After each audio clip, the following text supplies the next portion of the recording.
আসসালামু আলাইকুম ওয়া রাহমাতুল্লাহ। সম্মানিত দর্শক শ্রোতা ভাই ও বোনেরা, কেমন আছেন সবাই? আশা করি আল্লাহর অশেষ মেহেরবানিতে প্রত্যেকে ভালো আছেন। গুরুত্বপূর্ণ একটা বিষয় শেয়ার করার জন্য আসছি।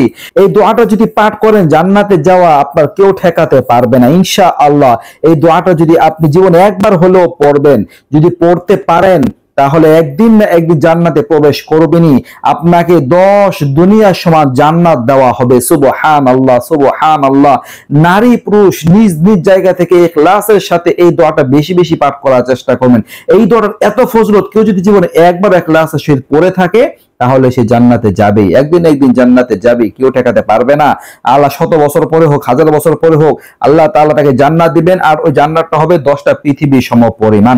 দর্শক, দোয়াটা হচ্ছে আল্লাহর রাসূল সাল্লাল্লাহু আলাইহি ওয়াসাল্লাম বলেছেন, মান ক্বালা লা ইলাহা ইল্লাল্লাহ, যে লা ইলাহা ইল্লাল্লাহ বলবে সে জান্নাতে প্রবেশ করবে। মানে দোয়াটা হচ্ছে লা ইলাহা ইল্লাল্লাহ, এতটুকু, লা ইলাহা ইল্লাল্লাহ, লা ইলাহা ইল্লাল্লাহ। এইটা আপনারা বেশি বেশি পাঠ করার চেষ্টা করবেন, বেশি বেশি পাঠ করবেন। আপনি নিজেও পড়বেন, অন্যকে পড়ার জন্য বলবেন। যত বেশি পরিমাণে পাঠ করবেন, তাহলে এর বদৌলতে আল্লাহ তাআলা আপনার মনে আশা পূরণ করে দিবে, জান্নাতের নাজেমত বৃদ্ধি করে দিবে, আর আপনার জান্নাতে যাওয়াটা সহজ হয়ে যাবে ইনশাআল্লাহ। দর্শক, এই ছিল গুরুত্বপূর্ণ দোয়াটা নিয়ে আলোচনা। আশা করি বুঝতে পারছেন। নতুন নতুন আরো ভিডিও পেতে সবাই পাশে থাকবেন। এই পর্যন্ত আসসালামু আলাইকুম ওয়া রাহমাতুল্লাহ।